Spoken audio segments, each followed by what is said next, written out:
rest. We were not made to rest. We go on, unflinching, unstoppable, unending in our strength. The Emperor did not make us for such mortal concerns as hearth and home, vanity or contemplation. We are his engines of war, his hammers.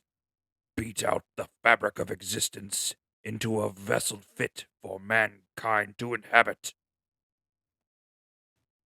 Hey, all you 40K fanatics out there. Sorry, it's been a while. So, I don't want to really go into why we stopped doing this for a while, but let's just get right into it. Today, we're talking about the 10th Legion's Primarch, the man, the myth, the legend, or lack thereof, Ferrus Manus. Ferrus Manus, Primarch of what would become the 10th Legion of the Iron Hands. This Primarch, along with most of the other Primarchs, would be yeeted out into the galaxy by the dark forces of chaos. The baby Primarch eventually finding himself crashing on a world known as Medusa, a primal, feral world inhabited by nomadic, roaming tribes and clans of feral people. It is said through legend and myth, much like that of today's Hercules or Zeus or any kind of god or demigod of old, that a great meteor would strike the highest mountain on all of Medusa, so violent and hard that the plates of the ground would move, the whole world would shake, and those across the planet would feel it. Lava would flow from volcanoes, and mountains would shake themselves into rubble from the sheer violence of the impact. What we do know of the young life of Ferrus Manus upon the world of Medusa, he would grow up in the wilds, keeping a distance from the nomadic tribes that inhabited this feral world. He, on his adventures, would find his gestation capsule and very quick to realize that it was not a man made structure and have an X marked on it. You know, the Roman numeral for 10. But I digress. Ferrus Manus would have much of his youth centered around myth and legend because he would prefer to keep a distance from the people that inhabited his planet, to let them fight amongst themselves, grow and become stronger through their strife and struggle upon the world. Only eventually, in his adulthood, would he come to introduce himself to the populace.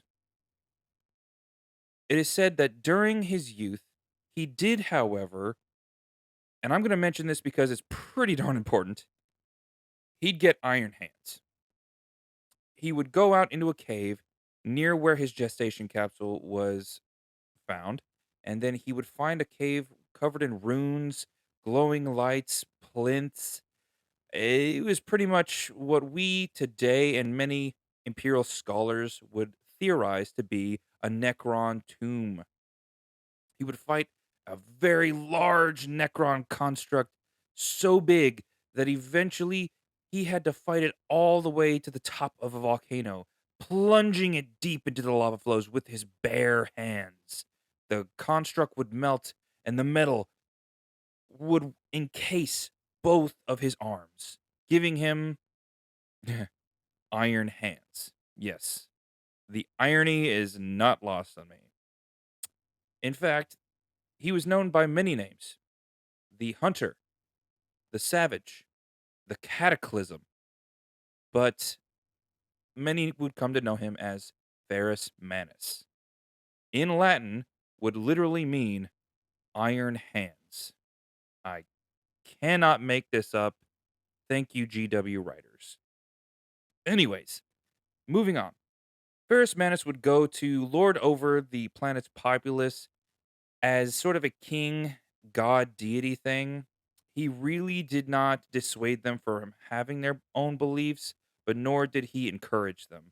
The only form of interaction he really had was helping and leading brave warriors into the depths of the catacombs to scrounge for ancient Age of Strife technology.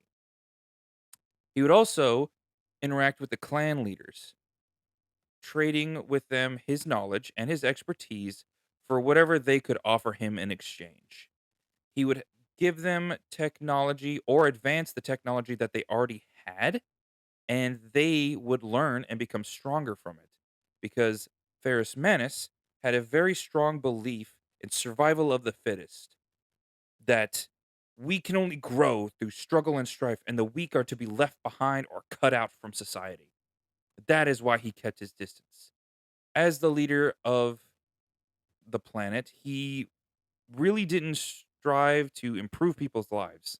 Much like other Primarchs, he did become the leader, but unlike your Gilliman or your Dorn or your Fulgrim, he believed that he would just leave them alone and work from a distance. That way, they could weed out the weak in each other through warfare and infighting. And whoever came out on top were the strongest and deserved to live. And that was how he sort of ran things until eventually his father would arrive. The emperor of mankind would show up, and he would immediately recognize him and pledge his loyalty, for he had found an equal for him in the struggles of the universe. Ferrus Manus would lead his legion, the 10th, that he would name the Iron Hands, into battle in the Emperor's Great Crusade. Ferrus Manus, alongside the 10th Legion, also known as the Iron Hands, would usher in an age of enlightenment alongside the Emperor's Great Crusade, eventually building a reputation of brutality, logic, strength, and also thoughtlessness that still stands to this day. And thanks for listening, 40K Fanatics. We're hoping to bring you more content in the future. So stay tuned, stay on the socials, and thank you for your support. We really appreciate it.